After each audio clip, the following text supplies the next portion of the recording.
रात के तकरीबन 12 बज रहे थे। एक खूबसूरत लड़की जिसने लाल साड़ी पहनी थी शमशान भूमि पर जमीन पर बैठी थी। उसके ठीक सामने एक अघोरी बैठा था और दोनों के बीच कुंड में आग जल रही थी।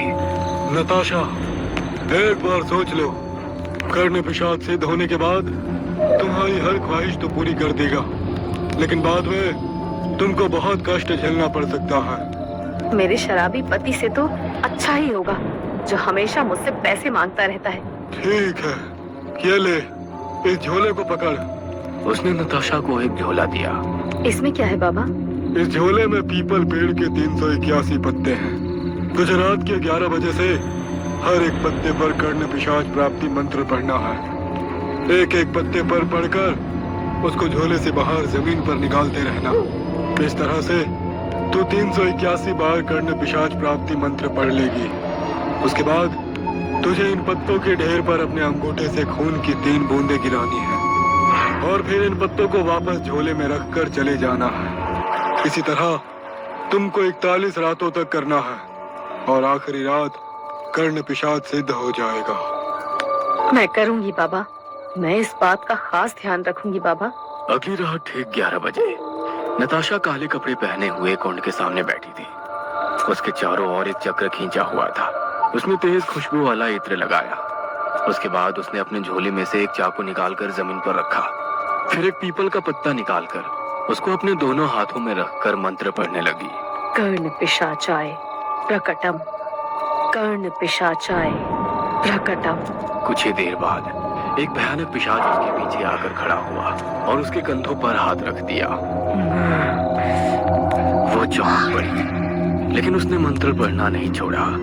वो शख्स अब उसकी कमर पर, पेट पर, उसके जिस्म पर बेतहाशा अपने हाथ घुमाने लगा। वो उसके बालों को खींचता और उसकी कमर में जोर जोर से मुंह से मारता। इसी तरह उसने आखिरी पत्ता भी पढ़ लिया। पीछा खड़ा वो पिशाच उसकी गर्दन को बुरी तरह से जकड़ रहा था। उसने चाकू उठाया और फिर पीपल के पत्तों के ऊपर अपना अंगूठा रखकर उस पर चाकू से कट लगाया। जैसे ही उसके खून की बूंदें पत्तों पर टपकी, वो पिशाच गायब हो गया। उसने जल्दी से सारे पत्तों को वापस झोले में लपेटा और फिर अपने घर को चल दी। जब वो घर के अंदर घुस रही थी तब उस पर उसके एक पड़ोसी की नजर पड़ी जिसका नाम जितेंद्र था। अरे, ये इतनी रात में कहां से आ रही है?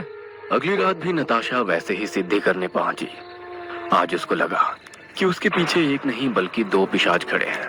उठ जा, इस घेरे से बाहर निकल जा।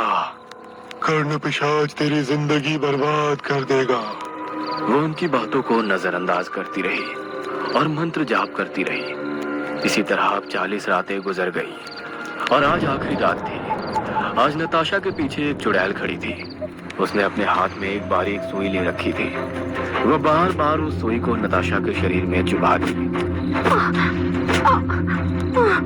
और वो सिहर उठती।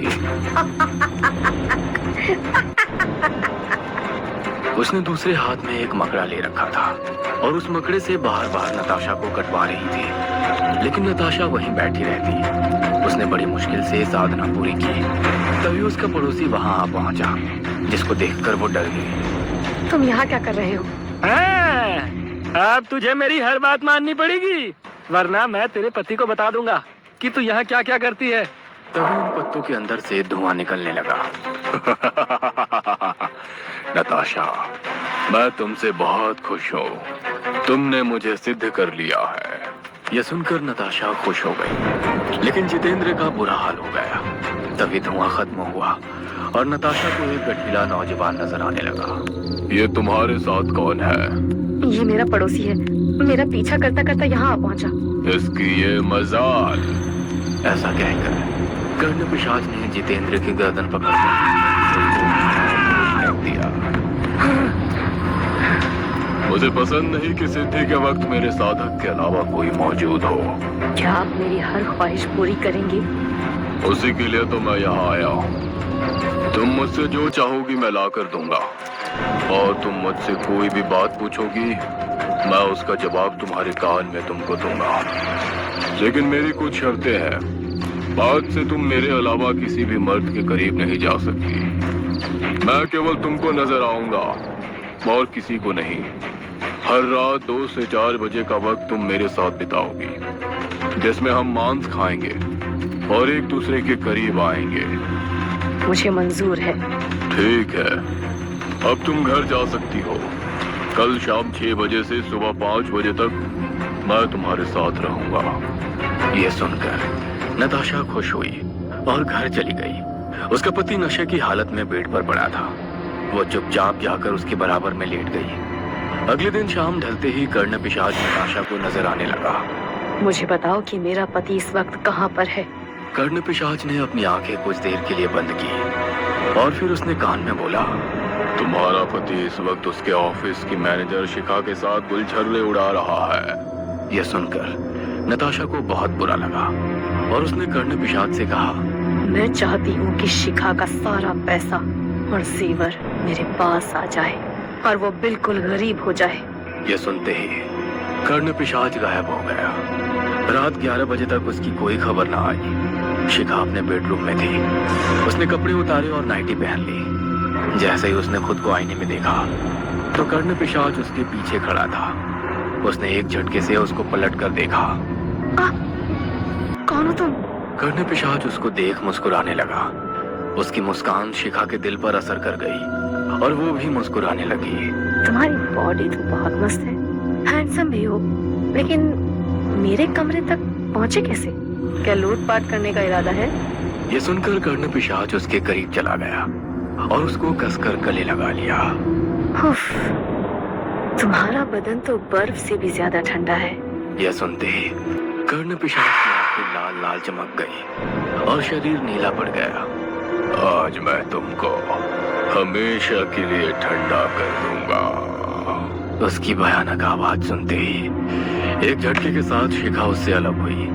जब उसने उसका भयानक रूप देखा तो वो चिल्ला उठी। तभी खिड़की को तोड़ती हुई शिखा की गर्दन बाहर निकली और सड़क पर जा गिरी। किसी धार्मिक ट्रक वहां से गुजर रहा था।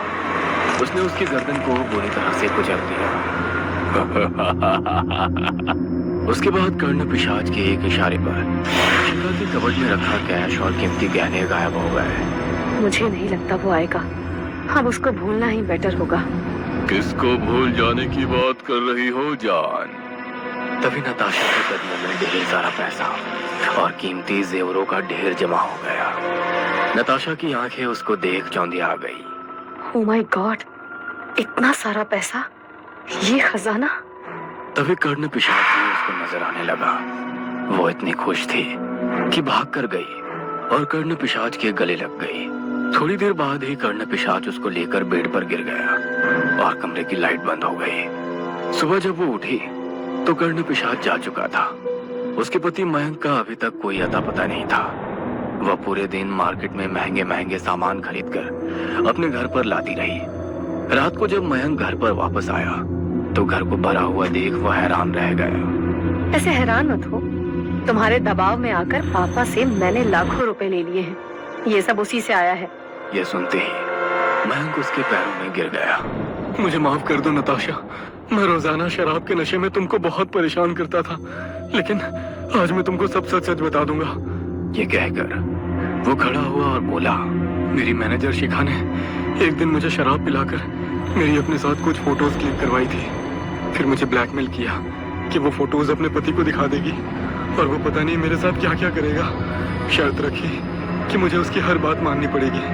इसीलिए ऑफिस के बाद वो रोजाना मुझे एक होटल रूम में ले जाती और मेरा इस्तेमाल करके मुझे खूब शराब पिलाती थी और मुझसे कहती कि मुझे घर जाकर तुमसे झगड़ा भी करना पड़ेगा। इसलिए आज तक जो कुछ भी हो रहा था उसके लिए मुझे माफ कर दो। कल रात उसकी मौत हो चुकी है। अब मुझे ब्लैकमेल करने वाला कोई नहीं है। ऐसा कहकर उसने नताशा को गले लगा लिया। नताशा की आंखों में आंसू आ गए। उसको अपने किए पर पछतावा हो रहा था, लेकिन वो मयंक को बता भी नहीं सकती थी कि उसने कर्ण पिशाच को सिद्ध कर अपनी सीमा लांघ दी है। मैं अब कभी शराब नहीं पीऊंगा और ना ही तुमसे पैसे मांगूंगा। मयंक ने नताशा को गोद में उठाया और कमरे में ले गया। उसके बाद दोनों ने प्यार भरे लम्हे गुजारे। वो एक दूसरे के करीब आ रहे थे। कर्ण पिशाच दूर खड़ा उसको देख रहा था। नताशा को उस पर जरा भी ध्यान नहीं था, लेकिन कर्ण पिशाच की आंखों में खून उतर आया था। सुबह कोई नताशा के चेहरे पर हाथ फेर रहा था। नताशा ने उस हाथ को हटाते हुए कहा, छोड़ो ना मयंक, अब तो सोने दो। ये मयंक नहीं, मैं हूँ नताशा, तुम्हारा कर्ण पिशाच। यह सुनते ही नताशा नींद से जागी और इधर उधर नजरें घुमाकर बोली, मयंक, मयंक कहाँ है? अपने ठीक पीछे देखो जान। ये सुनकर नताशा ने झट से पीछे देखा तो सामने का मंजर देख उसके रोंगटे खड़े हो गए। दीवार के एक कोने पर मयंक का सर और दूसरे कोने पर उसका कटा हाथ लटका था। बीच में जो खिड़की थी उस पर बाकी का शरीर लटक रहा था और उससे रिस रिस कर खून निकल रहा था। तुम सिर्फ मेरी हो नताशा,